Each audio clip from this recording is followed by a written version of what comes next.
సంపూర్ణ మహాభారతం ఆదిపర్వం. శ్రీ వేదవ్యాస భగవానుడు తన మనుమల చరిత్రను శ్రీ మహాభారతముగా 1,00,000 శ్లోకాలతో రాశాడు. దీనిని ప్రపంచ భాషల్లోనికి ఎందరో అనువదించారు. మన తెలుగులో దీనిని 3 కవులు పద్య గద్యాల్లో రాశారు. ఒకరు నన్నయ్య భట్టు, రెండవ వారు తిక్కన సోమయాజి, మూడవ వారు ఎర్రాప్రగడ. ఇందులో 18 పర్వాలు ఉన్నాయి. నన్నయ్య భట్టు ఆది పర్వం, సభాపర్వం, అరణ్య పర్వంలో సగ భాగాన్ని వ్రాయగా, తిక్కన మహాకవి విరాట పర్వం నుంచి దక్కిన 15 పర్వాలు ఆంధ్రీకరణ చేశారు. అరణ్య పర్వ వేషము వ్రాసిన ఎర్రాప్రగడ అరణ్య పర్వం శేషాన్ని తాను వ్రాసిన నన్నయ్య భట్టు పేరుతోనే వ్రాశాడు. ఇది మహాభారత ఆంధ్రీకరణము. పూర్వం పల్లెల్లో రచ్చబండలపై కూర్చొని రాత్రి ముఖ్యముగా మహాభారతాన్ని ఒకరు పద్యాలు చదవగా బాగా అర్థాన్ని తెలిసిన పండితుడు అచ్చట గల వారికి రాగయుక్తంగా చెప్పడం జరిగేది. ఇక మహాభారతం రాజకీయాలకి పెట్టింది పేరు. అందువలన రాజకీయ వేత్తలందరికీ ఇది వేదము పునాది. అందుకే నన్నయ్య మహాకవి మహాభారతాన్ని గూర్చి ఇలా వ్రాశాడు. ధర్మతత్వజ్ఞులు ధర్మశాస్త్రంభనీహ, అధ్యాత్మ విధులు వేదాంతమనుయుహ, లక్షణికులు సర్వలక్ష సంగ్రహామనిహ, యైతిహాసికు లితిహాస మునియుహ.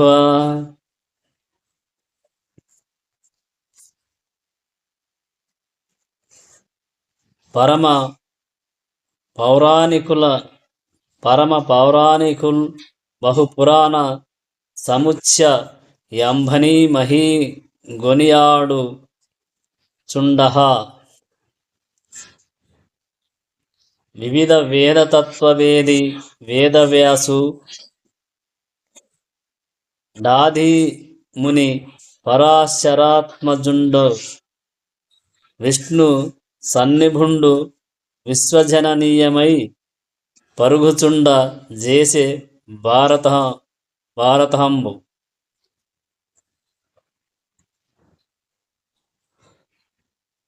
భారతం ఆదిపర్వం 1 ఆశ్వాసం. మహాభారతాన్ని ఎవరు ఎన్ని రకాలుగా చదివినా వ్రాసినా అన్వయం గావించుకున్న వారి వారి అభిరుచులను అనుసరించి వారికి అర్థమవుతుందని దీని అర్థం. ఇందుగల పాత్రలలో గల వ్యుత్పత్త్యార్థం మనకు కథను సూచిస్తుంది.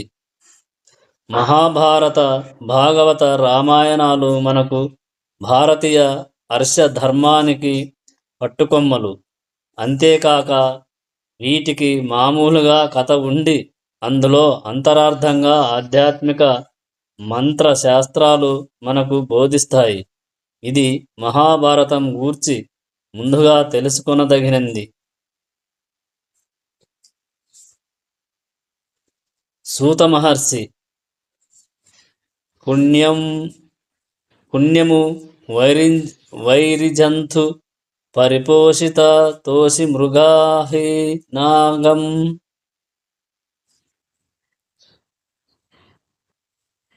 ఉద్గన్యము సంయమీశ్వర తత ప్రతికూల విహీన యాఘనై. పుణ్యము నిర్జరీ తత విభుస్వస ఘన్యము మించు నైమిష రణ్య మఘన్య పుణ్య మునిరాజ వరేణ్య శరణ్య భూమియై.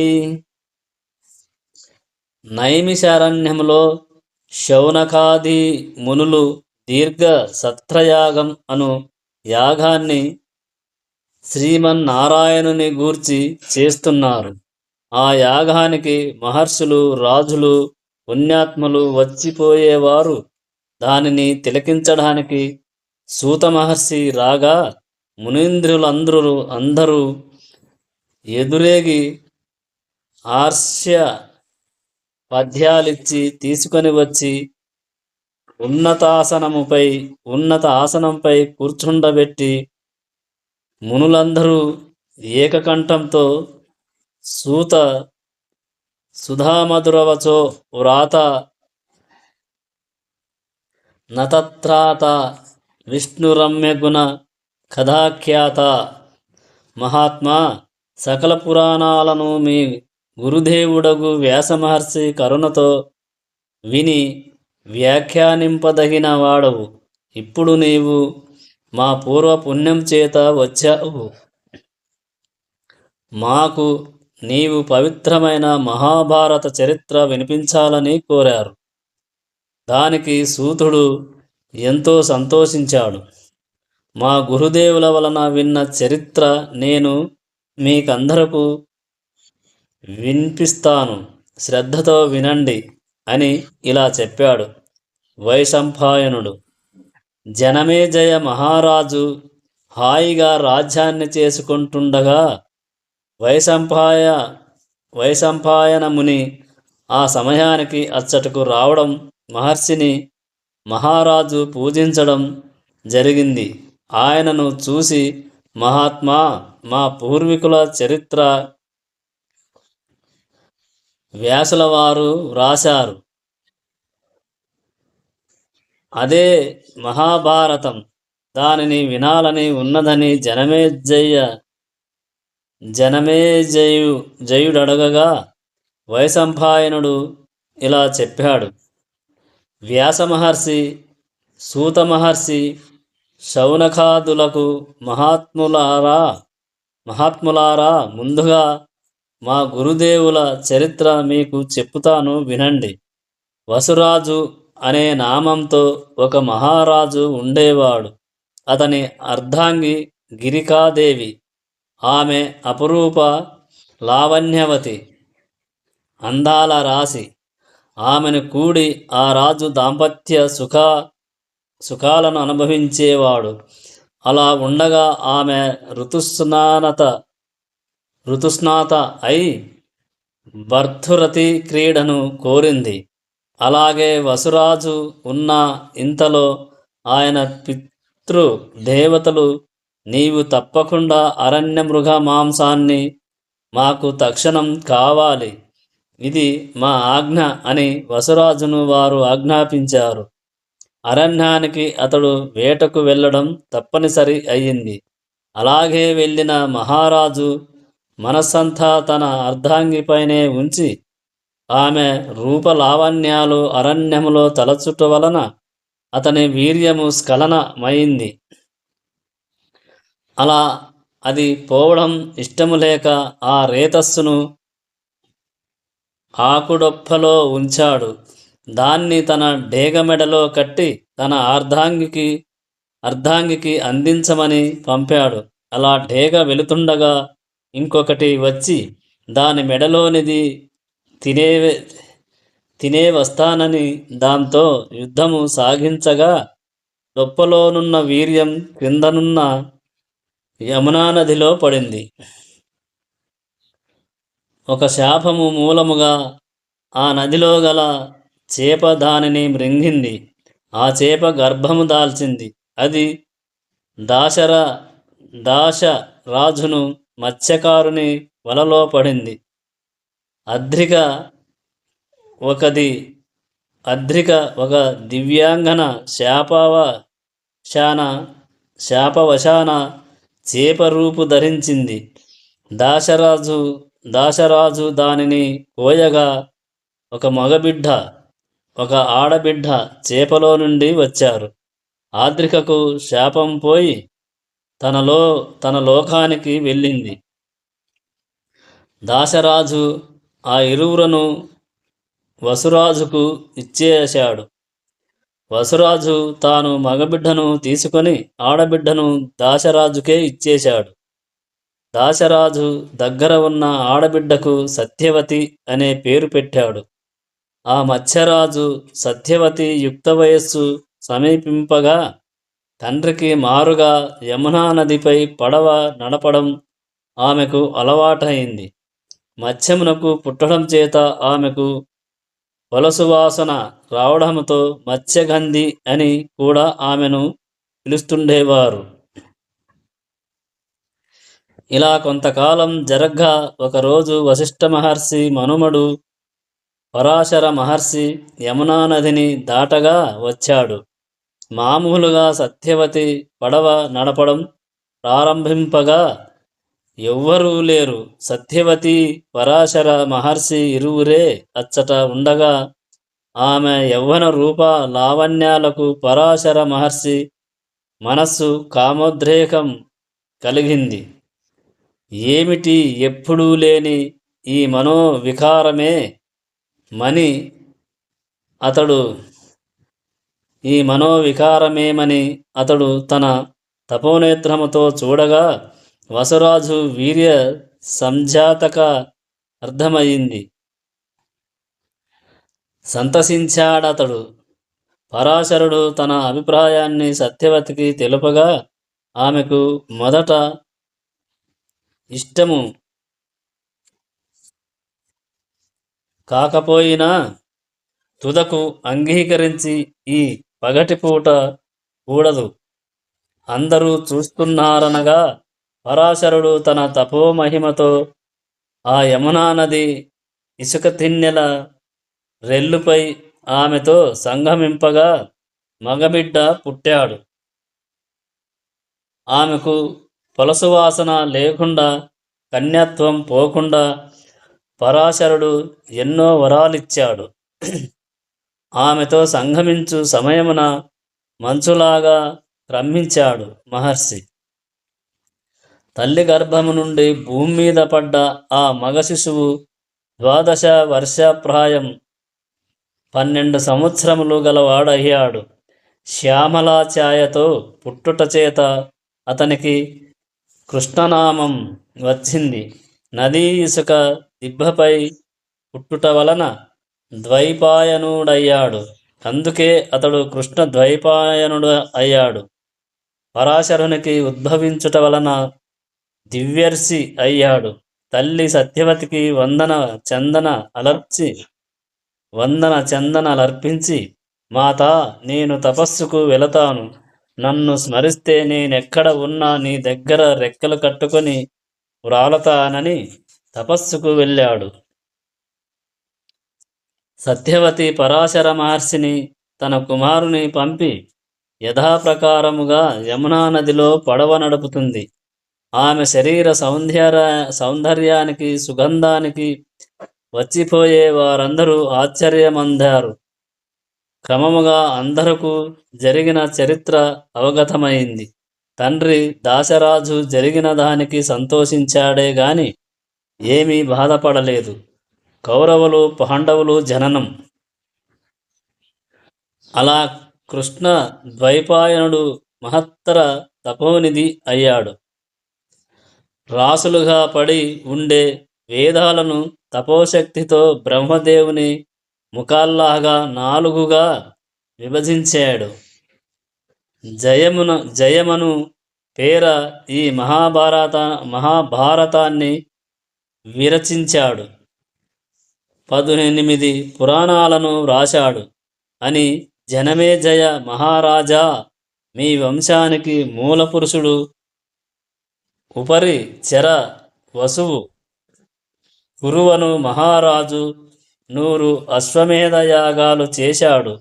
అందువల్లనే కురువంశం అనే పేరు వచ్చింది. ఈ వంశంలో ప్రఖ్యాతిగాంచినవాడు దుష్యంత మహారాజు. అతడు ప్రజారాజ్యంగా తన కన్నబిడ్డల కన్నా మిన్నగా రాజ్యాన్ని పాలించేవాడు. భూమి సస్యశ్యామలంతో ఉంది. జార చోరాధులు ఎవరూ లేరు. ఆకలి గలవారు గాని అజీర్ణము గలవారు గాని ఎక్కడా లేరు. వసుంధర అనగా బంగారం ధరించింది అని భూమి దేవి పేరు మోసింది. అతడొకనాడు అరణ్యానికి వేటకు వెళ్ళాడు. సేనానులను, సైనికులను, వీర వరులను వెంట తీసుకొని వెళ్ళాడు. అరణ్యాన అనేక క్రూర మృగాల వేటలో అతడు బాగా అలసిపోయాడు. దాహశాంతికి ఆ సమీపాన ఒక సరోవరం కానరాగా అచటికి వెళ్ళాడు దుష్యంతుడు. అచ్చట పూలతో నిండిన వృక్షాలు, లేళ్ళు, తుమ్మెదలు, నెమళ్ళు 6 ఋతువుల్లో పూసి కాసి ఫలించే వృక్షాలను తిలకించి అతని హృదయం పులకించింది. అక్కడ మాలిని అనే నది ప్రవహిస్తుంది. మునికుమారులందరూ స్నానాలు చేసి వేద పఠనం చేస్తూ వస్తుండగా వారి వలన అది దివ్యుడైన కణ్వ మహర్షి ఆశ్రమముగా రాజు తెలుసుకొన్నాడు. వినగానే అతని మనస్సు ఎంతో వికసించి పరిమళించి దాహం కొంత శాంతించింది. ఆ ఆశ్రమో పాంత మంతా ఎంతో కమనీయంగా ఆ ఆశ్రమ ప్రాంతమంతా ఎంతో కమనీయంగా భూపాలునకు భూమి దేవి పూర్ణమైన ఉత్సాహముతో ఉడుగరలు సమర్పించినట్లుంది. సకల శాస్త్రాలు సాకల్యముగా చతురతతో చదివి అతనియ యమ వ్రతాలతో నున్న విజ్ఞానమే రూపాన్ని దాల్చినట్లున్న తపస్సులతో కన్నుల నిండుగా పండుగగా ఉన్న కణ్వ మహర్షి ఆశ్రమం. దుష్యంతుడు ఆనందముతో ఆ ఆశ్రమాన అడుగిడ్డాడు. అందు ఎవ్వరూ అతనికి కానరాలేదు. లేళ్ళు మాత్రం గంతులు వేయక పూరిమేస్తూ మెల్లగా మహారాజుకు స్వాగతాన్ని అందిస్తున్నాయి. నెమిళ్ళు కూడా ఆనందంతో పురులు విప్పి ఆనందంగా వయ్యూరలొలోకిస్తూ నాట్యభంగిమలతో దుష్యంత మహారాజుకు స్వాగతం చెప్పుతున్నాయి. మహారాజు ఆశ్రమద్వారం వద్ద ఎవరున్నారు అని మృదువుగా అన్నాడు. అంతలో రూప యవన లావణ్యం ఒలికిస్తూ రాజహంస వలె ఒక యువతి వచ్చి మహారాజా లక్షితుడైన అతనిని కాంచి అతిథి దేవోభవ, తమకు సుస్వాగతం అని లోనికి ఆనందంగా గొనిపోయి మహారాజుకు ఆర్ఘ్యపాద్యాదులు అర్పించి ఉన్నతాసనాన్ని సమర్పించి ఉచిత ప్రశ్నలు వేసింది. నేను దుష్యంతుడను, ఇలా మహారాజు పుత్రుడను. మహర్షి కణ్వుల వారి దివ్య దర్శనం గావించి వారి పవిత్ర పాయనల నందగా వచ్చాను అనగా పితృపాదులు ఫలమూలాలకు అరణ్యానికి వెళ్ళారు అన్నది శకుంతల. యువతి, నిన్ను చూసి నా హృదయం ఎంతగానో ఆకర్షింపబడింది. నీ తండ్రి ఎవరో అన్నాడు రాజు. నీవు మాత్రం క్షత్రియునికి పుట్టి ఉండాలి, లేదా పవిత్రమైన నా మనస్సు ఇలా ఆకర్షింపబడదు అన్నాడు. మహారాజా, పుట్టిన దగ్గర నుండి కణ్వ మహర్షే నా తండ్రి. సర్వము వారే వారే నాకు విద్యాబుద్ధులు చెప్పి ఇంత దానిని చేశారు. ఆ గురుపాదులకు చెప్పి తమరు నన్ను చేసుకొనవచ్చును అన్నది శకుంతల. యువతి బ్రహ్మచర్య తపోనిష్ట గరిష్ఠులు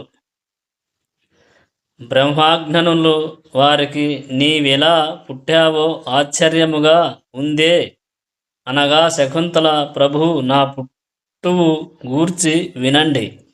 మహర్షి వర్యులు ఇంకొక మహర్షి వర్యులతో చెప్పగా విన్నాను. మహారాజా, రాజర్షి విశ్వామిత్రుడు ఘోరంగా చేయు తపోవేడికి లోకాలన్నీ అట్టుల్లగా ఉడికిపోతుండగా అందరూ మహేంద్రుని చేరుకున్నారు. అందచందాల్లో మేనక అగ్రేసర విశ్వామిత్రుని తపోభంగం చేయమని ఆమెను మహేంద్రుడు పంపాడు. మేనక భయపడింది, కానీ లోకాలను రక్షించాలని తానేమైనా సరే అన్నది.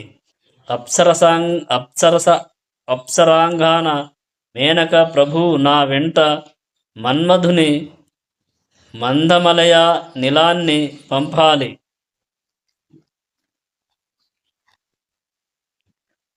మలయానిలుడు నా చీర కుచ్చిళ్ళు తొడలపైకి ఎగవేయాలి.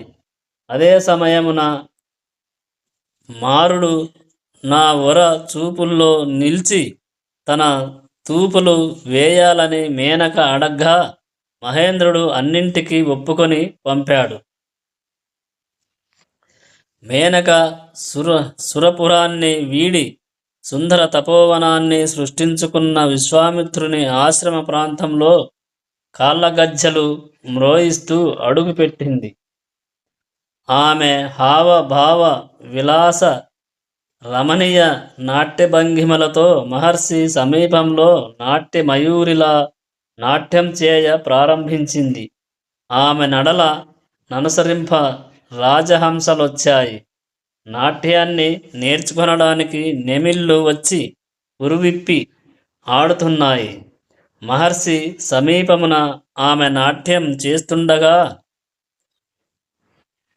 మలయ మారుతము నెమ్మదిగా ఆమె చీర కుచ్చిళ్ళు తొడలపైకి ఎత్తసాగింది.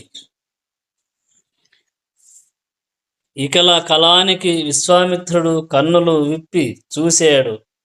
దాంతో అతని మనస్సు చలించింది.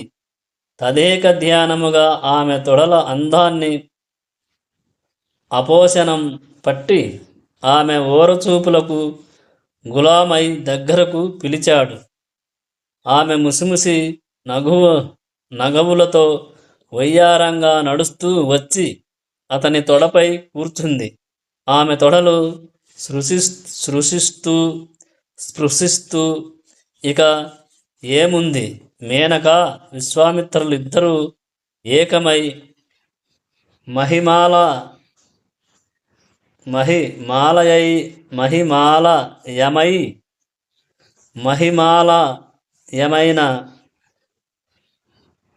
మహిమాలయమైన హిమాలయ సానువుల్లో సెలయేటి తంపురుల్లో తడిసి అచట గుహల్లో రతిక్రీడా విలాసాలలో తేలియాడుతూ రాత్రి పగలు తెలియక ఎన్నో ఏండ్లు గడిపారు.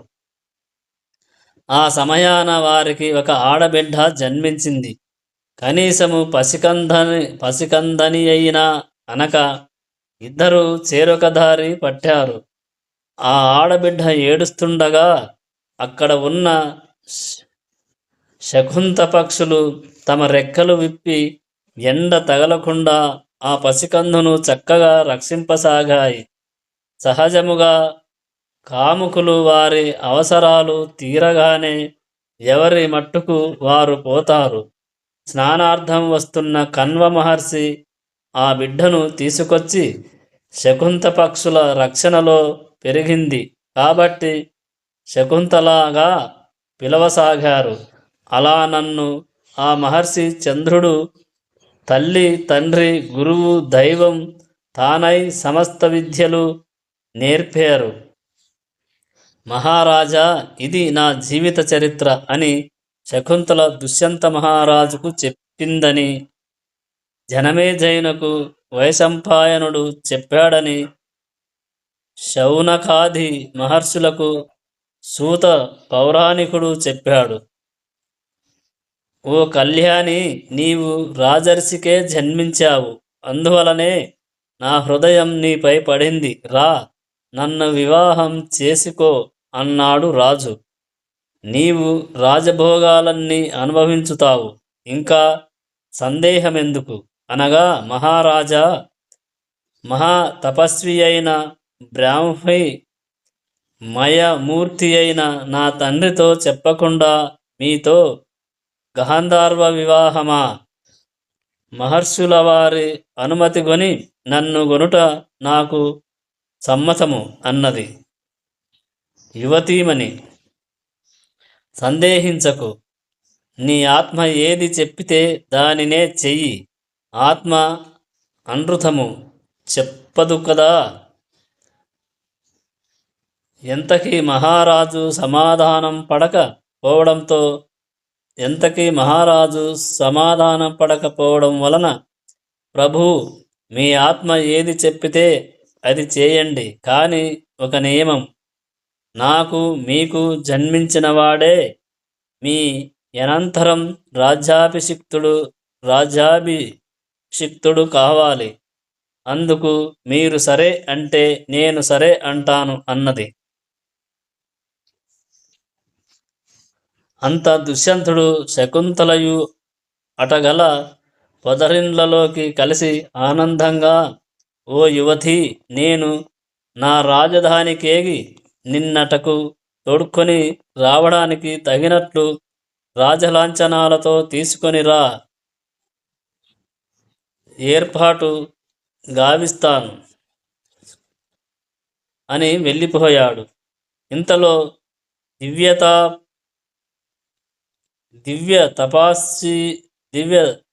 దివ్యతపసి కన్వ మహర్షి ఆశ్రమానికి వచ్చారు. ఎప్పుడు ఎంతో సంతోషముతో స్వాగతోక్తులు పలుకు శకుంతల తండ్రి ఏమంటారో అని సిగ్గు భయముతో తల్లడిల్లిపోయింది.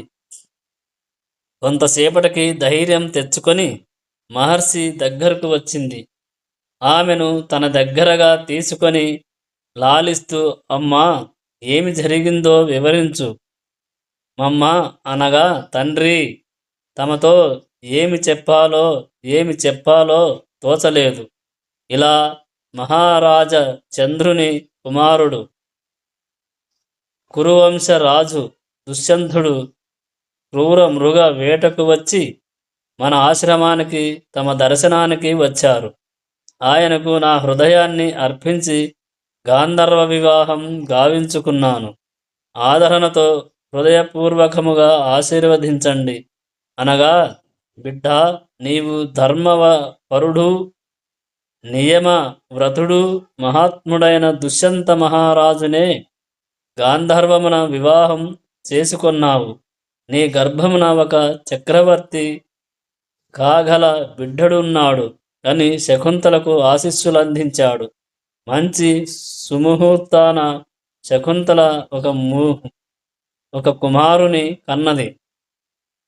ఆశ్రమవాసులంతా ఆనందించారు. ఆ బిడ్డడు మాత్రం శుక్లపక్ష క్షపాకరుని వలె దినదినాభివృద్ధి నందుతున్నాడు.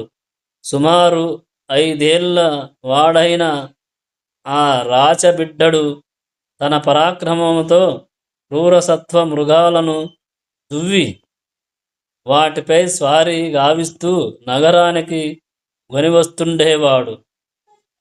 మనుషులను బాధించే పిశాచాలను కూడా చంపేవాడు. అతనిని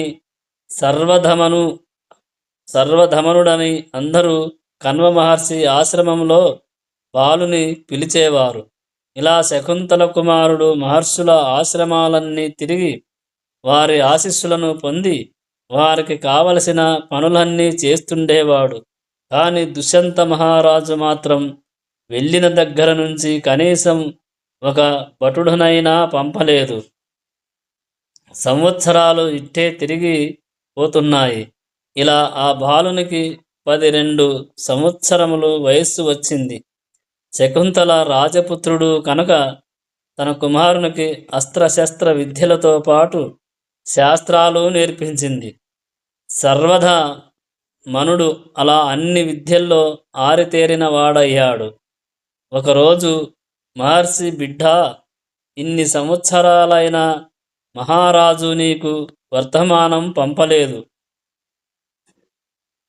నీవు పరమ పతివ్రతవగుట దుష్యంతునే త్రికరణాల నమ్మి కొలుస్తున్నావు.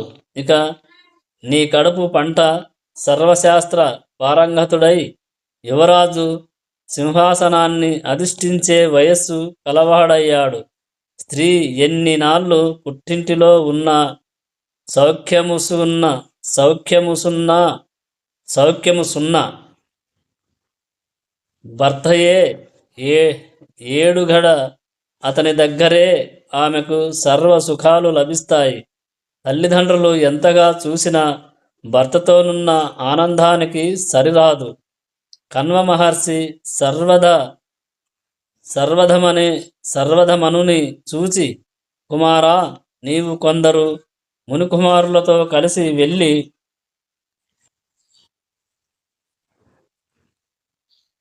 యువరాజు వగుము అని ఆశీర్వదించి శకుంతలను అత్తవారింటికి సాగనంపి పెంచిన మమకారంతో సర్వసంగ పరిత్యాగి అయిన కన్వ మహర్షి అంతా వాడు కూడా పుత్రిక ఎడబాటుకు కళ్ళంట నీరు తెచ్చుకున్నాడు. ఆహా, కన్న ప్రేమ కన్నా పెంచిన ప్రేమ మిన్న.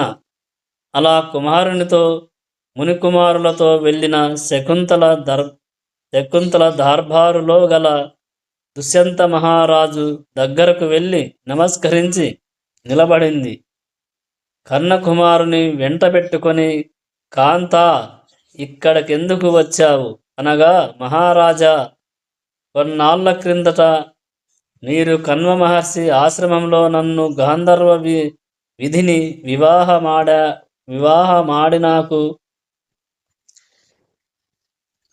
వివాహమాడి నాకు పుట్టిన వానికే యువరాజ్యపదం కట్టబెడతానని ఎన్ని సంవత్సరాలైనా మీరు రానందులకు ఈ బిడ్డకు యువరాజ్యాభిషేకాన్ని కట్టమని అడగడానికి వచ్చాను అనగా, ఓ కాంత, నిన్ను నేను వివాహం గావించుకున్నానా? ఇదంతా కట్టుకథ. వెంటనే పొమ్ము వలకు అన్నాడు రాజు. మహారాజా, మీ మాటలు ఆత్మసాక్షిగా వచ్చినవేనా? ఆత్మ ఎప్పుడూ ఎవరికి అబద్ధం చెప్పదు. అంతేకాదు, మనము కన్నులు మూసుకొని గావించిన కార్యాలన్నీ ఈ పంచభూతాలు తిలకిస్తూ ఉన్నాయి. ఇందరూ మనకు సాక్షులే. ఇక ఈ దర్బారులో నన్నెవరు ఎరుగరు. నన్ను ఇలా ఇందరిలో అవమానించి నవ్వుల పాలు చేయడానికి చూస్తున్నావా? మీ పితృదేవతలు మీరు పున్నమ నరకము నుండి పడడానికి పుత్రుడు కావాలి. భార్యను సక్రమముగా గౌరవించి ఆమెకు తన వలన కలిగిన సంతానాన్ని తగినట్లు ఆదరించిన నాడే పురుషునకు గౌరవభాగ్యాలుంటాయి. లేనివాడు రెండింటికి జడిన రేవడే అవుతాడు. భార్య భర్తల ఇద్దరు ప్రతిరూపమే బిడ్డ. ఆ బిడ్డ మా ప్రతిరూపమని తల్లిదండ్రులు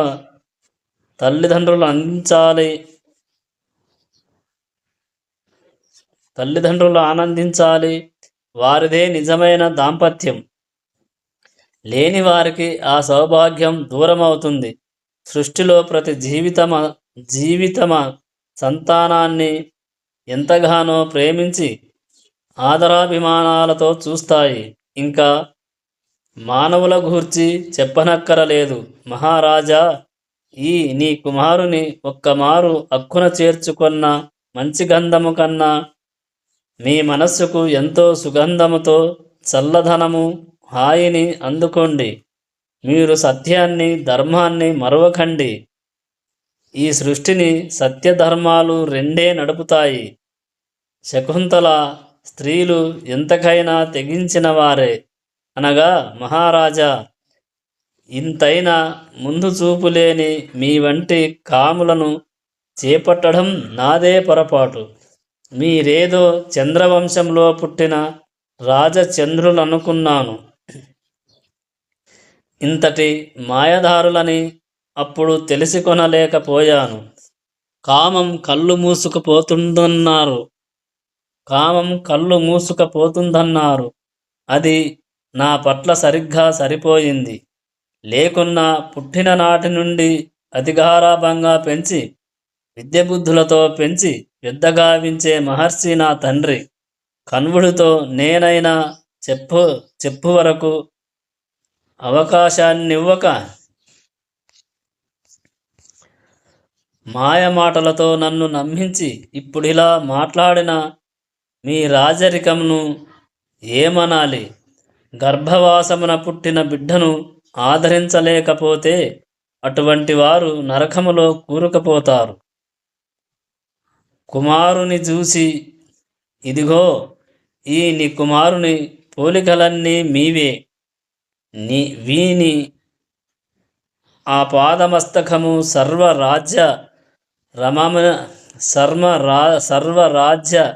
రమామణిని పాలించే మహాశక్తిని మీరు కాంచలేదా? నేను నీకు అర్ధాంగిని త్రికరణాలన్నివే. నమ్మిన దానను మమ్ము కాదని అనకండి. రాజు తన దర్బారులో గల జ్ఞానులు పెద్దలందరినీ చూసి, మహాత్ములారా, ఇప్పుడు ఆ శరీరవాణి వాక్కులన్నీ మీరందరూ విన్నారు కదా. ముందుగా ఈ శకుంతలను నా భార్యగా చెప్పితే మీకందరికీ అనుమానం వచ్చును కదా అని సర్వదా మనుని కుమారుని ఆనందముతో తీసుకొని తలస్పృశించగా దుందుబులు మ్రోయగా దేవతలు పుష్పవృష్టి కురిపించారు. వేద పండితులు వేదాశిస్సులు అందించారు. శకుంతలను చూసి, ప్రియా, నీవు వచ్చిన వెంటనే నిన్ను నేను స్వీకరిస్తే ఈ సభాసదులు పౌరులు శంకిస్తారు. మనము గాంధర్వ వివాహం గావించుకున్నామని ఎరుగరు. సర్వధర్మాలు ఆశ్రమవాసినైన నీకు తెలుసు. నా పొరపాటుకు మన్నించు. నన్ను వేరు విధముగా మాత్రం ఏమాత్రం భావించకు అన్నాడు దుష్యంత మహారాజు. అంతఃపురానికి తల్లి కుమారులను తీసుకెళ్ళి మహారాజు అచ్చట గలవారందరికీ వారిద్దరిని పరిచయము గావించాడు. అందరూ ఆనందించారు.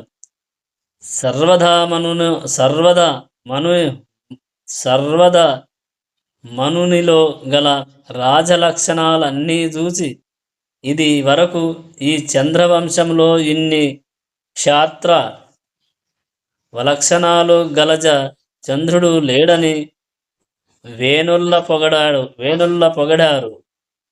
వేదవేత్తలందరినీ పిలిచి దుష్యంత మహారాజు తన కుమారునకు భరతుడని పేరు పెట్టారు.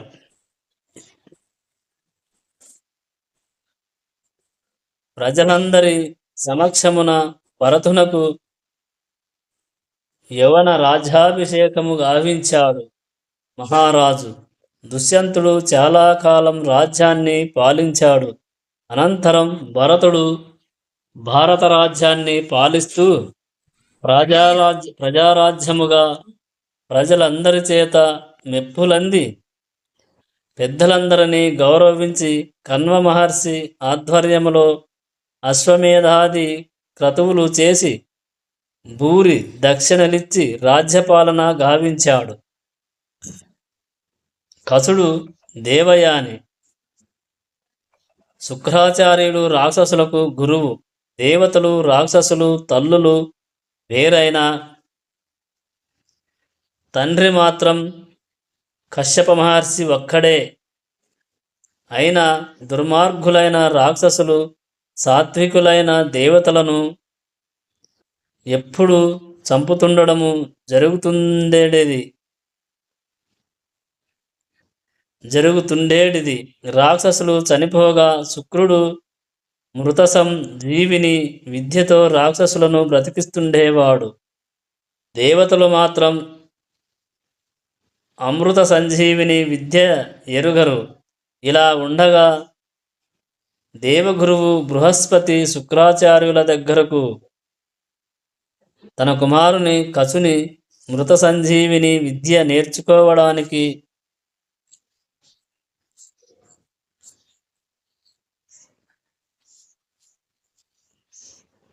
పంపాడు. కసునిలో సంయమనం, ధర్మశీలం, సునిత ప్రజ్ఞాపటవాలు ఎదుటి వారిని మెప్పించగల శక్తి మిక్కుటంగా ఉన్నాయి. శుక్రాచార్యుల వారి దివ్యాశ్రమం అతి ప్రశాంతంగా ఉంది. వినయ వివేకాలు గల కచుడు శుక్రునికి అభివాదం చేసి, మహాత్మా, నేను ఆంగీరసుని మనుమడను, బృహస్పతి కుమారుడను. నా పేరు కచుడు, నమస్కరిస్తున్నానని చెప్పాడు. అతనికి పాదాభివందనం గావించాడు. తమ కటాక్షముతో విద్య నేర్చుకొనడానికి వచ్చాను అన్నాడు. నాయన, నీ వినయ సంపత్తి నా హృదయాన్ని ఆకర్షించింది. నీ వంటి కుమారుని కన్నా బృహస్పతి ధన్యుడు అన్నాడు. ఇక కచుడు గురుదేవుని కార్యక్రమాలన్నీ ఆయన చెప్పకుండానే సక్రమంగా చేస్తూ శుక్రుని మనస్సుకు ఆనందాన్ని కలిగించాడు. ఇలా తమ కంటే దగ్గరై గురునికి ప్రేమపాత్రుడవడం రాక్షసులకు కళ్ళు కుట్టాయి. మామూలుగా కచుడు ఆశ్రమంలోని పనులన్నీ చేసి గురువుగారి ఆవులను తోలుకొని అరణ్యానికి వెళ్ళడం అలవాటు. సమయానికి వేచి ఉన్న రాక్షసులు ఒంటరిగా ఉన్న కచుని అడవిలో చంపేశారు. సమయమైన కచుడు రాక గోవులు మాత్రం వచ్చాయి అని మొదటి నుండి కచుని అభిమానించే శుక్రాచార్యులు కూతురు దేవయాని ఏడుస్తూ తన తండ్రి దగ్గర మొరపెట్టుకుంది. తండ్రి, ఎలాగైనా కచుని మీరు తీసుకురావాలి, లేకున్నా నేను బ్రతకనని పట్టుకు కూర్చుంది. అప్పుడు శుక్రుడు మృత సంజీవిని మహావిద్యతో కచుని బ్రతికించాడు. కచుడు ఆశ్రమానికి రాగా పరుగున దేవయాని వెళ్ళి కచుణ్ణి కలిసి విషయము అడగ్గా కచుడు ఆమెకు జరిగినదంతా చెప్పాడు. ఆమె ఎంతో బాధపడింది. మరలా అరణ్యానికి కట్టెలు దర్భలు తేవడానికి వెళ్ళిన కచుని చంపి శరీరాన్ని భస్మం చేసి సాగరంలో వేశారు. రాక్షసులు చేసిన అన్ని పనులకు శుక్రాచార్యులు కచుని జీవింపచేశాడు. ఇలా ఎన్నో విధాల కచుని హింసించిన శుక్రుడు బ్రతికిస్తుండగా రాక్షసులందరూ ఆలోచించి శుక్రునికి బ్రతికించడానికి వీల్లేనట్లుగా కచుని శరీరాన్ని బూడిద చేసి మద్యంలో కలిపి శుక్రాచార్యులకి ఇయ్యగా అతడు దానిని త్రాగివేశాడు. దేవయాని కచుడు లేకపోవడం చూసి తండ్రి దగ్గరకు వెళ్ళి చెప్పింది. దాంతో శుక్రుడు తపోనేత్రముతో చూడగా విషయమంతా అతనికి కనిపించింది. ఇంతలో ఏడుస్తూ శుక్రుని ముద్దుల కూతురు దేవయాని వచ్చి, ఎలాగైనా కచుడు లేని జీవితం నేను జీవింపలేనన్నది. అప్పుడు శుక్రుడు మద్యము వలన ఇంతవరకు వచ్చినదని, తాను ఆ రోజు నుండి త్రాగడమేగాక శిష్యులను బాగా తిట్టి తన తప్పు తెలుసుకొన్నాడు. సురాపానము ఎన్నో అనర్థాలకు కారణమని తెలుసుకొన్నాడు. కచుడు ఎక్కడో లేడు, తన పొట్టలోనే ఉన్నాడు. అందువలన తన గర్భములోనున్న అతనికి మృత సంజీవిని విద్య నేర్పాడు. కచుడు శుక్రాచార్యుని పొట్ట చీల్చుకొని వచ్చాడు. చనిపోయిన ఆచార్యులను వెంటనే మృత సంజీవిని విద్యతో బ్రతికించాడు. శుక్రుడు ఎంతో సంతోషించాడు. కచుని విద్యాభ్యాసం పూర్తి అయిందని, దేవలోకానికి వెళతాడని తెలిసిన దేవయానికి నిద్ర పట్టడం లేదు. ఆమె ఒంటరిగా కచుని కలిసి తన ప్రేమను వెలిబుచ్చగా, గురుపుత్రి, నీవు నాకు సోదరివి, ఎంత మాత్రము నీ అభిప్రాయము కుదరదనగా దేవయాని, ఓరి, ఇన్ని రోజులు నీ కొరకు కాచుకొనియున్న నాకు తగినట్లు బుద్ధి చెప్పావు. నీవు ఏ మృత సంజీవిని విద్య కొరకై ఇక్కడ పడరాని పాటలు పడి ఎన్ని మార్లు చచ్చి బ్రతికావో, అలా బ్రతకడానికి కారణమెవరో ఊహించావా? అట్టి నా ప్రణయాన్ని తిరస్కరించిన నీపై ప్రళయాన్ని చూపిస్తాను. మృత సంజీవిని విద్య నీకు పని చేయకపోవుగాక అని కచునికి శాపమిచ్చిందామె. దానికి కచుడు సహజ శాంతుడై, ఓ కామపిశాచి, నాకు కాకపోయినా నేను ప్రయోగించిన వారిపై పని చేయుగాక. ఇదిగో నా ప్రతిశాపాన్ని నీవు పరిగ్రహించు. నిన్ను బ్రాహ్మణుడెవరూ వివాహమాడకుండుగాక అని శాపమిచ్చి కచుడు దేవలోకానికి వెళ్ళాడు. కచుని సాహసానికి, సమయస్ఫూర్తికి, క్షమాగుణానికి దేవేంద్రాదులందరూ ఎంతగానో అతనిని మెచ్చుకున్నారు. యయాతి మహారాజు కచుని శాపముతో కంగారు పడింది దేవయాని. ఇలా కాలచక్రములాగా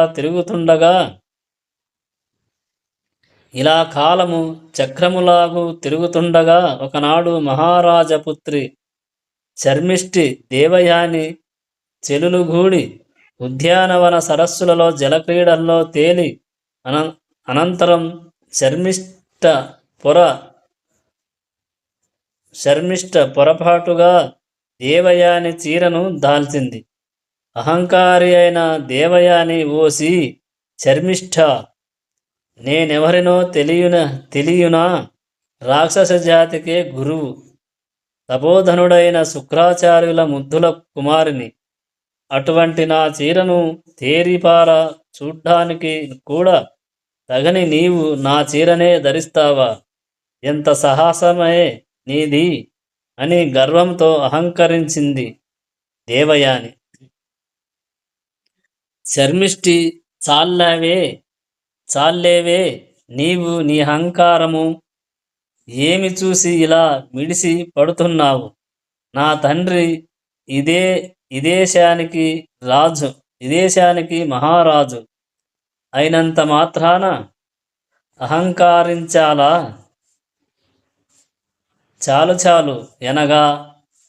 చాలు ననగా దేవయాని రెచ్చిపోయింది. ఇంతలో శర్మిష్ఠి దాసిలతో దేవయానిని సమీపాన గల పాడు నూతిలో త్రోసివేయించి వారు వెళ్ళిపోయారు. నూతిలో దేవయాని విచారముతో అలా ఉండిపోయింది. దైవావశాత్తు యయాతి మహారాజు వేటకు వచ్చాడు. అతనికి దాహం మిక్కుటముగా కాగా దేవయాని ఉన్న నూతిలోనికి తొంగి చూడగా అందాల భరణిలాగున్న దేవయాని కనిపించింది. నగ్నముగా ఉన్న ఆమెకు తన ఉత్తరీయాన్ని అందించి ఆమెను కట్టుకొమ్మని ఆమె హస్తాన్ని పట్టుకొని పైకి తీశాడు. దేవయాని తనకు పాణిగ్రహణము చేసిన వాడు నహుషుకు నహు శునికుమారుడని తెలిసి ఎంతో ఆనందించింది.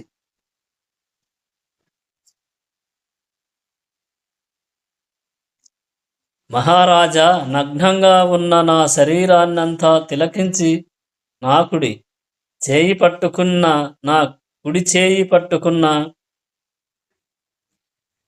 మహారాజా, నగ్నంగా ఉన్న నా శరీరాన్నంతా తిలకించి నా కుడి చేయి పట్టుకున్న నీవే నాకు భర్తవు అని దేవయాని తలవంచింది. ఓ యువతి, లోకపూజనీయుడైన ఆచార్య శుక్రుల వారి ముద్దు కుమారివి. వారి అనుగ్రహం లేకుండా నిన్ను భార్యగా స్వీకరిస్తే వారి కోపా వారి కోపోపశాఖ వారి కోపోప శాపాగ్నికి గురి కావాలి. వారి అంగీకారమున నిన్ను చేపడతాను అన్నాడు యయాతిరాజు. వెళ్ళినాడు. దేవయాని తనకు శర్మిష్ఠి గావించిన అవమానానికి ప్రతిగా శర్మిష్ఠ తనకు దాసిగా చేయనిదే ఇంటికి రానని తన తండ్రికి దేవయాని వర్తమానం పంపింది. శుక్రునికి దేవయాని మీద అపారమైన ప్రేమాభిమానాలు. అందువలన రాక్షస చక్రవర్తికి ఆ విషయాన్నే తెలియజేశాడు. తన కుమార్తెకు జరిగిన పరాభవానికి ప్రతీకారం ఎలాగైనా తీర్చుకొనాలని పట్టుబట్టాడు. వృష పర్వ మహారాజు తలపట్టుకొని కూర్చున్నాడు. గురువుగారంపిన వార్త తలపై పిడుగుపడ్డట్లు అయింది. ఇదంతా తెలిసిన శర్మిష్ఠ తండ్రి దగ్గరకు వచ్చి, తండ్రి, మీరు విచారింపనక్కరలేదు. గురుపుత్రిక దేవయానిని నా దాన దాసీజనముతో సేవిస్తూ మీ విచారాన్ని పోగొడతాను అన్నది. అలా కొంతకాలం గడవగా దేవయాని తన చెలులతో ఉద్యానవనానికి విహారానికి వెళ్ళింది. అచ్చటగల చిలుకల పలుకు, కోయిల పాటలు, నెమళ్ళ నాట్యాలు, గండు తుమ్మెదల జంకాకారాలకు పులకింప అచట క్రీడా సరస్సులలో ఉలలాడుతూ అందరూ పరమానందముతో తిరుగుతున్నారు. అదే సమయానికి యయాతి మహారాజు వచ్చాడు. మహారాజ పుత్రి అయిన అందచందాలతో తులతూగుతూ శర్మిష్ఠపై అతని కన్ను పడింది. దేవయాని తను కలయిక అతడు మర్చిపోయాడు. దేవయాని అతనిని చూసి, మహారాజా, ఎందుకలా చూస్తున్నారు? వీరందరూ నా దాసీ గణం.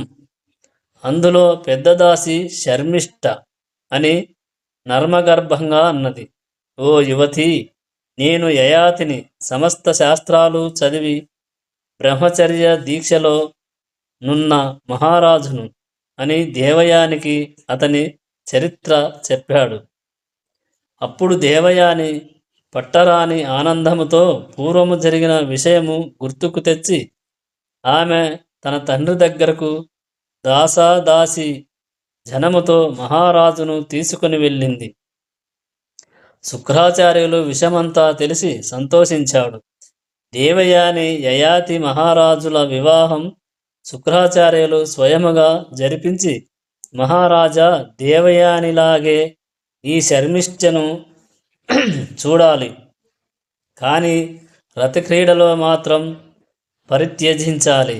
ఈ నియమాన్ని మాత్రం అతిక్రమించరాదని హెచ్చరించాడు. రాజు అందరితో కలిసి తన రాజధానికి వెళ్ళాడు. శర్మిష్ఠకు మాత్రం ఒక భవనాన్ని నిర్మించి ఆమెనందుంచాడు. ఇలా కొంతకాలం జరగ్గా శర్మిష్ఠ దేవయాన్ని చూసి, దేవయాని, నేను నీ వంటి దాన్నే కదా, నాకు మాతృమూర్తిని అయ్యే యోగాన్ని ప్రసాదించమని దీనముగా కోరింది. దేవయాని శుక్రాచార్యునితో సంప్రదింపమన్నది. అలాగే యయాతిని వేడి, మహాత్మా, నాకు మాతృత్వం ప్రసాదించండి. ఋతుమతినై యున్నాను. భర్ భర్తృ సమాగమానికై ఎదురుచూస్తున్నాను. కాదనకండి అని వేడుకొంది. యయాతి అలాగే ఒప్పుకున్నాడు. శర్మిష్ఠ అలాగా పుత్రుని కన్నది. దేవయానికి తెలిసి అధర్మమన్నది కాదు, నా భర్తకు నేను పుత్రుని కన్నాను, ధర్మమే అన్నది. ఇలా యయాతి మహారాజుకు దేవయాని ఇద్దరు కుమారులను, శర్మిష్ఠ ఇరువురు పుత్రులను కన్నారు. దేవయాని యదు తుర్వసులు కన్నది. శర్మిష్ఠి ద్రుహ్యుడు అనువు పూరులను కన్నది. శర్మిష్ఠి కుమారులు దినదినాభివృద్ధితో పెరుగుతున్నారు.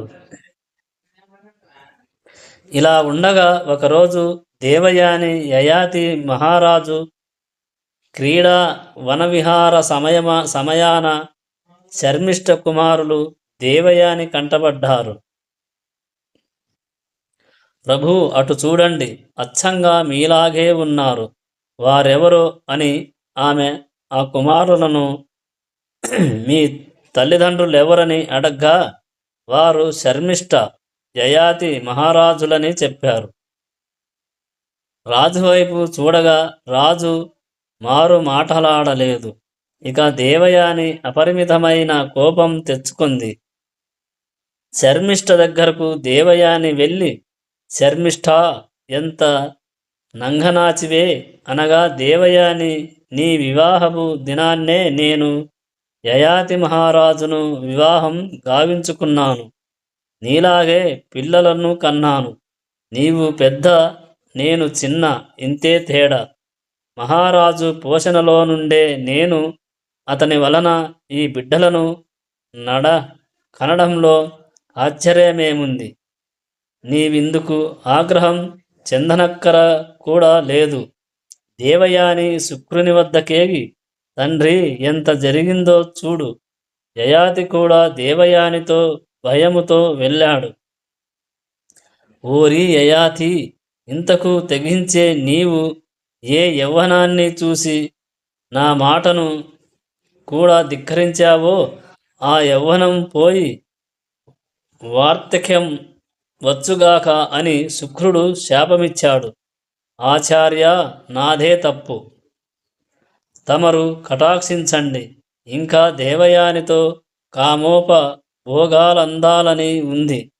ఈ శాపాన్ని బాపండి అని శుక్రుని కాళ్ళ మీద పడి అతిదీనముగా వేడుకోగా, ఓ రాజా, నా శాపము తప్పదు, కానీ నీ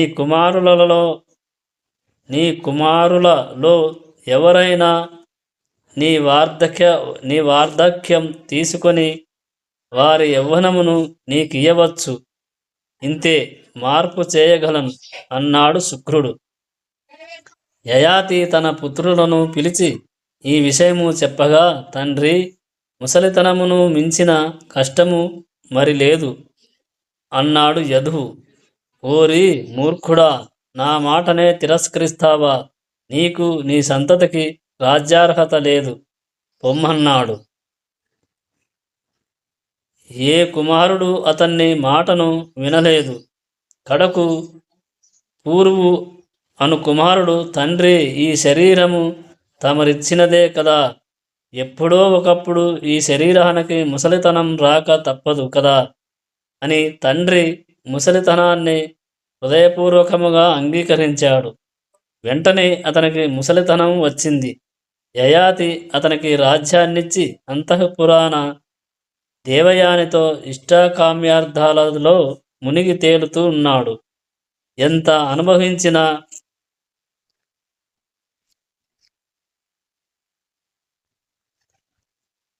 అనుభవించినా ఈ కామభోగాలకు తృప్తి లేదని తెలిసిన యయాతి రాజు యాగాలు, యోగాలు, త్యాగాలు గావించాడు. అప్పుడు పురువును పిలిచి, కుమారా, అనుభవించిన కొలది స్త్రీవాంఛ పెరుగుతుంది. నేయి వేసిన కొలది అగ్నిహోత్రునిలాగా దీనికి తగ్గడమంటూ ఉండదు. మంత్రి, పురోహిత, దండనాథుల సమక్షమున ప్రజలందరికీ దగ్గర యయాతిరాజు జ్యేష్ఠునదే జ్యేష్ఠునదే రాజ్యం అయినా నా మాటకు ఎదురాడి నన్ను తిరస్కరించాడు. అందువలన ఈ రాజ్యాధిపతి వాడెంత మాత్రమూ కాడు. తండ్రి మాటను శిరోధార్యముగా శిరసావహించిన వాడే కుమారుడు. కక్కినవాడు కుక్కి మంచము దొడుగు కుక్కి మంచము దొడుకు అందునకు ఈ పురుడే రాజ్యార్హుడని అతనికే తన రాజ్యాన్ని పట్టమగట్టాడు యయాతి. సద్గుణ సంపన్నుడైన ఇతడే అని సింహాసనముపై ప్రజలందరూ అతనిని కూర్చుండబెట్టారు. యయాతి తన యవ్వనం తన కుమారుడికిచ్చి వానప్రస్థుడై అరణ్యానికి వెళ్ళి అచ్చట తపస్సు చేసి తరువాత తన భౌతిక కాయాన్ని త్యజించాడు. పూరుడు వలన అభివృద్ధి అగుట చేత పూర్వవంశమని దీనిని అన్నారు. ఈ కురు లేక పూర్వవంశానికి ఘనతరమైన కీర్తి తెచ్చాడు. ప్రతీపుడను రాజచంద్రుడు అనంతరం అతనికి 3 కుమారులు కలిగారు. దేవాపి, శంతనుడు, బాహ్లికుడు. ఇందు పెద్దవాడు దేవాపి తనకు రాజ్యం చేయడము ఇష్టము లేదని అరణ్యానికి పోయి తపోధనుడయ్యాడు. తరువాత శంతనుడు పూర్వవంశానికి రాజైనాడు.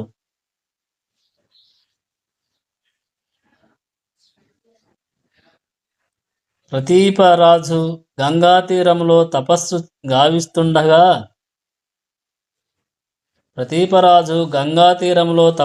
గావిస్తుండగా మహాసుందరుడైన అతనిని కామించి పరమ పావని అయిన గంగాదేవి శృంగారంగానయ్యి అతని కుడి తొడపై కూర్చుంది. దానికి రాజు, ఓ యువతి, నీవెందుకొచ్చావనగా, నేను గంగాదేవిని నిన్ను కామించి వచ్చానన్నది. సరే కాని ఓ కాంతా, నేను పరస్త్రీని మాతృదేవిలాగా చూస్తాను. అంతేకాక నీవు నా ఉండవలసిన కుడి తొడపై కూర్చున్నావు. నా కుమారుడుండవలసిన కుడి తొడపై కూర్చున్నావు. అందువలన నా కుమారునికి నీవు భార్య అగుదువుగాక అని వరమిచ్చాడు ప్రతీప మహారాజు. అంత కొన్నాళ్లకు శంతనుడు గంగాతీర ప్రాంతానికి రావడం జరిగింది. అక్కడ గంగాదేవి శృంగార దివ్యాంగాన రూపముతో నడయాడుతుంది. శంతనుడు ఆమె లావణ్య యవ్వనాదులు చూసి పులకించాడు. గంగాదేవి కూడా తన కామానురాగాన్ని బయటపెట్టి మనసు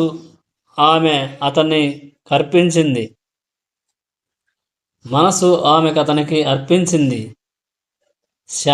శంతనుడు ఆమెకు బద్ధుడై నిలిచాడు. 2 హృదయాలు పరస్పరము చేరువయ్యాయి.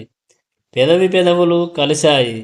మహారాజా, నేను నిన్ను మనస్ఫూర్తిగా ప్రేమించడానికి అభ్యంతరము లేదు.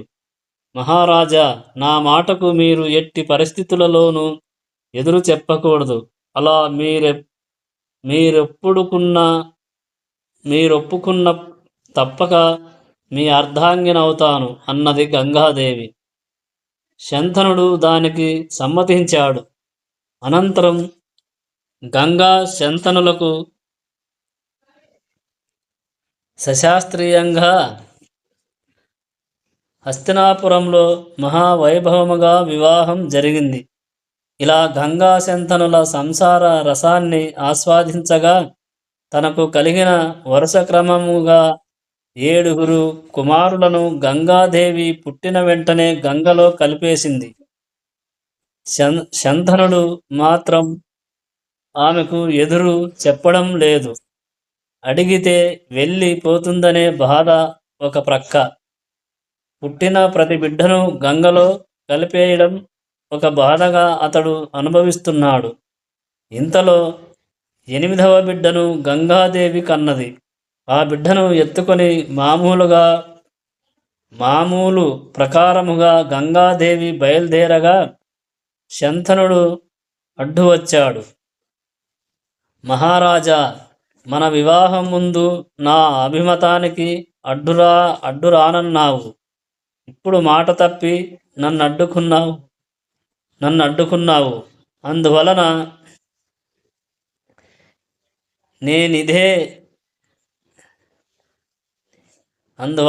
నేనిదే వెళ్ళుచున్నాను. దీనికొక పరమ రహస్యం కూడా ఉంది.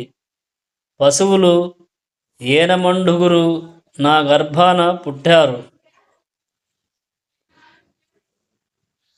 వసువులు ఎనమండుగురు నా గర్భాన పుట్టారు. అందు 7గురికి శాపవిముక్తి జరిగింది. 8వ వాడు నీ కుమారుడు, నిన్నానందింపచేస్తాడు. ఈ మన కుమారుడు దేవవ్రతుడను నామముతో చిరకాలం భూమి మీద ఉంటాడు. ఇతడు పెరిగి పెద్దవాడైనంత వరకు నా దగ్గరే పెరుగుతాడు. సకల విద్యలు వీనికి నేర్పించి అప్పుడు నీ దగ్గరకు పంపుతా నని గంగాదేవి తన కుమారుడిని తీసుకొని వెళ్ళింది. ఇలా శంతన మహారాజు రాజులందరితోనూ మంచి కీర్తి నార్జించాడు. ప్రజాపరిపాలనలో దాన దయ ధర్మ సత్య కర్మలందు కూడా అందరికన్నా మిన్నగా ప్రఖ్యాతి వహించాడు. అతని పరిపాలనలో లేమి లేకుండా పోయింది. భూమి సస్యశ్యామలమై కరువు కాటకాలు లేకుండా, జారచొరలు లేకుండా ప్రజలు అన్ని విధ ఆనందాలతో ఉన్నారు. దేవవ్రతుడు గంగమ్మ పెంపకములో ఎంతగానో సమస్త శస్త్ర విద్యలు ఒక ప్రక్షాత్రవ విద్యలు వేరొక ప్రక్క శాస్త్ర విద్యలు నేర్చుకున్నాడు.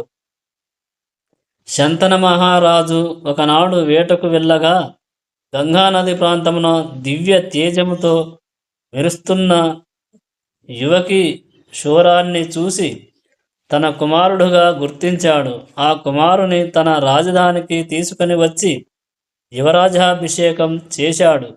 మహారాజు మామూలుగా శంతనుడు యమునా నది తీరాన సంచరించగా అచ్చట ఒక సుందరీమణిని చూచి మనస్సు ఉవ్విళ్ళూర్చసాగాడు. యమునా నదిపై పడవ గడుపుతుంది. ఆమె రూపలావణ్యాలకు శంతన మహారాజు ముగ్ధుడై, కాంతా, నీవెవ్వరవు? నీ వంటి అందాల రాశి ఇలా పడవ నడిపి జీవించడమా అనగా, మహాభాగా, నేను మత్స్యరాజు కుమార్తెను, సత్యవతి. నా నామధేయం వచ్చిపోయే జనాలను యమునా నది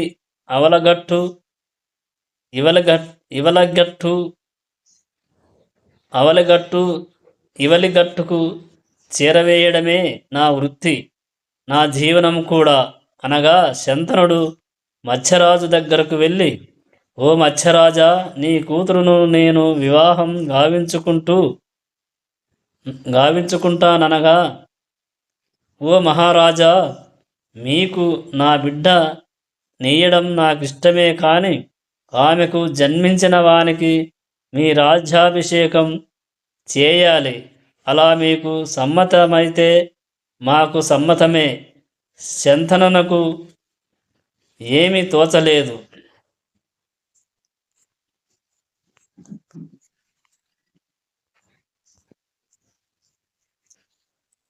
తనకు చిట్టంత కొడుకుండగా ఈమెకు పుట్టిన వానికే రాజ్యాభిషేకం ఎలా చేస్తాడు?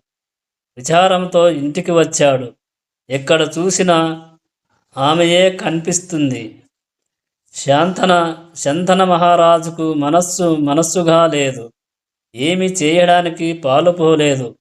ఇంతలో గంగానందనుడు మంత్రి ముఖముగా తెలుసుకొని తిన్నగా మత్స్యరాజు దగ్గరకు వెళ్ళి, మత్స్యరాజా, మీ అమ్మాయి సత్యవతమ్మ మా తండ్రి శంతన రాజునకిచ్చి వివాహము గావించుము. ఆమెకు పుట్టిన వానికే రాజ్యాభిషేకం గావిస్తాను అన్నాడు. అప్పుడు మత్స్యరాజు, కుమారా, మీరు రాజ్యాన్ని వదులుకుంటారు, బాగానే ఉంది. తరువాత నీ కొడుకులు నీ అనంతరం ఊరుకుంటారా అన్నాడు. వెంటనే దశరాజా, నేను నా తండ్రి సుఖానికి ఇలా బ్రహ్మచర్య నిష్ఠాగరిష్ఠుడనవుతాను. ఇదే నా శపథం అనగా దేవతలు పుష్పవృష్టి కురిపించారు. ఇలా భీష్మించుట చేత దేవవ్రతుడు భీష్ముడైనాడు. ఓ శౌనకావాది మహర్షులారా అని సూత పౌరాణికుడు చెప్పాడు. సత్యవతిని భీష్ముడు రాజధానికి తెచ్చి అందరి సమక్షాన సత్యవతి శంతనులకు వివాహం జరిపించాడు. తరువాత కొంతకాలానికి శంతన మహారాజు చిత్రాంగద విచిత్ర వీర్యులను కుమారులను కన్నాడు. ఇంతలో శంతనుడు స్వర్గస్థుడయ్యాడు. తల్లి అయిన సత్యవతి భీష్ముని యందు అపారమైన ప్రేమాభిమానాలుంచేది. ఆమె అభిప్రాయమున భీష్ముడు చిత్రాంగదునికి రాజ్యాభిషేకం చేయించాడు. తాను రాజ్య ప్రతినిధిగా భీష్ముడు సర్వము నిర్వహించేవాడు.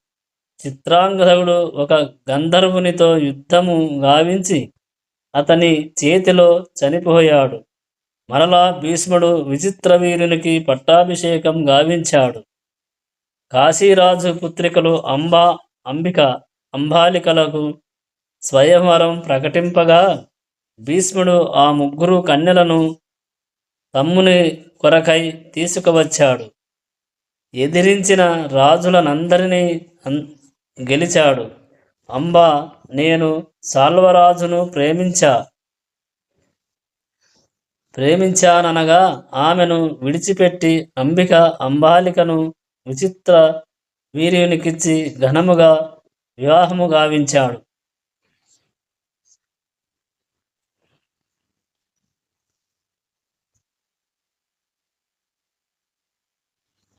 సాల్వుడు కాదన్నాడని తిరిగి వచ్చి భీష్ముని వివాహం చేసుకొనమని ఎంతేని పట్టుపట్టింది. భీష్ముని వదలలేదు. భీష్ముడు తన ప్రతిజ్ఞ మాత్రం విడవనన్నాడు. ఇలా ఉండగా నిరంతరము కామలీలల్లో తేలియాడి విచిత్ర వీర్యుడు ప్రాణాలు కోల్పోయాడు. ఇక సత్యవతి అపారమైన చింతకు లోనయ్యింది. రాజ్యాధికారి లేడు. అందువలన భీష్ముని పిలిచి, కుమారా, నీకు తెలియని ధర్మరహస్యాలు లేవు. మన వంశము ఇంతటితో అంతము కావలసినదేనా? మనకు దేవర న్యాయమున్నది కదా. దాని ప్రకారము నీ మరదండ్రయందు నీవు సంతానాన్ని కని మన పూర్వవంశాన్ని నిలబెట్టాలని ఎంతగానో బ్రతిమాలింది. కానీ భీష్ముడు ససిమిరా ఒప్పుకొనలేదు. పోని రాజులేని రాజ్యం అనేక దుష్పరిణామాలకు దారితీస్తుంది.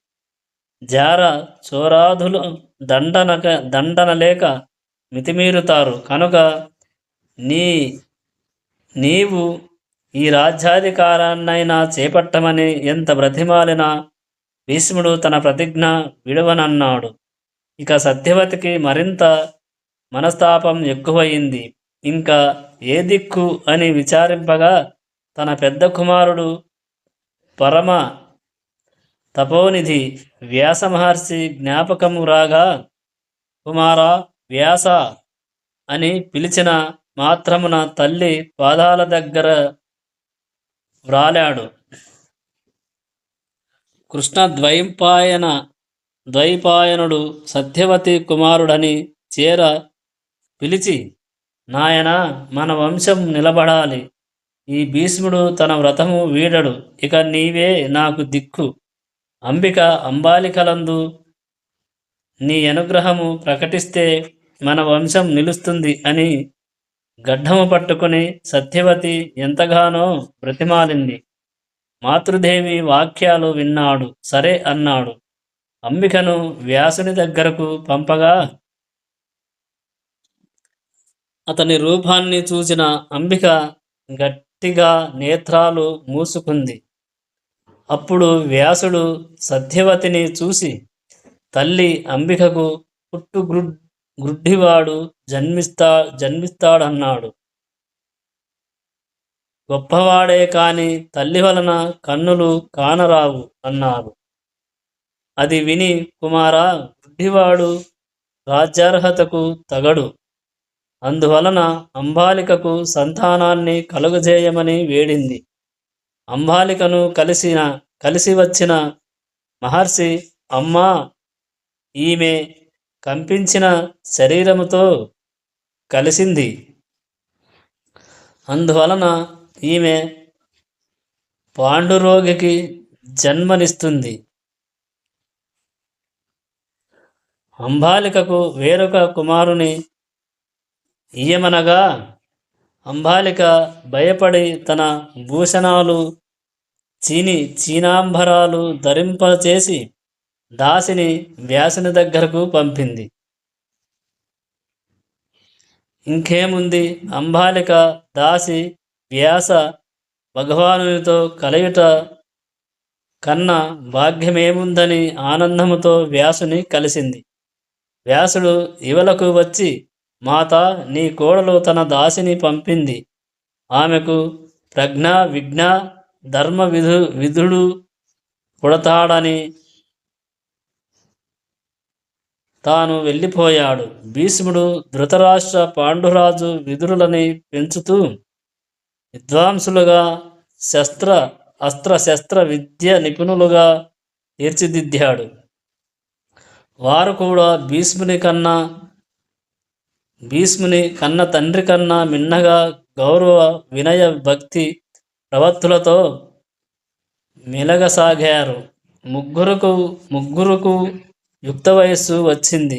భీష్ముడు సత్యవతిని సంప్రదించి, అంధుడైన ధృతరాష్ట్రునికి గాక పాండురాజును భారత సింహాసనాసీనుగా చేశాడు. విజ్ఞాన విధుడైన విదురుని సంప్రదించి గాంధార దేశపు మహారాజు సుబలుని పుత్రికను ధృతరాష్ట్రునకు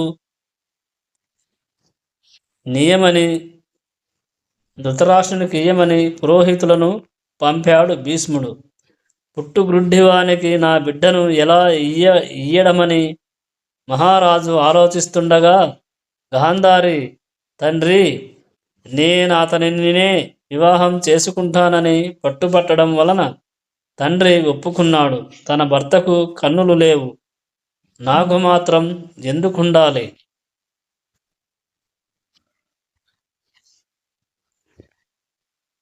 తాను నేత్రాలకు గుడ్డ కట్టుకుంది. ధృతరాష్ట్రునికి ఆమెతో పెళ్లి జరిపించారు. విదుర భీష్ములిద్దరూ గాంధారి సోదరుడు శకునితో హస్తినాపురానికి వచ్చి సోదరి ఇంట మఖం గావించాడు. ఇక పాండురాజుకు తగిన వధువు కొరకు అన్వేషింపసాగారు. యదువంశ మహారాజు శూరసేనుని కుమార్తె కుంతి భోజునికి దత్తత నీయబడ్డ పృథాకుమారితో పాండురాజుకు కళ్యాణాన్ని జరిపించారు.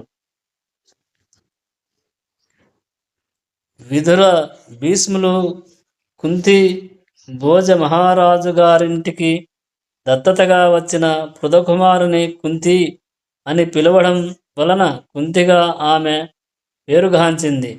ఇలా ఉండగా ఒకనాడు దుర్వాస మహర్షి తన వాడుక ప్రకారం సంవత్సరానికి ఒక మహారాజు ఆశ్రమంలో శిష్యులు ప్రశిష్యులు వేలాది మందితో కలిసి కుంతిభోజుని దగ్గరకు వచ్చాడు.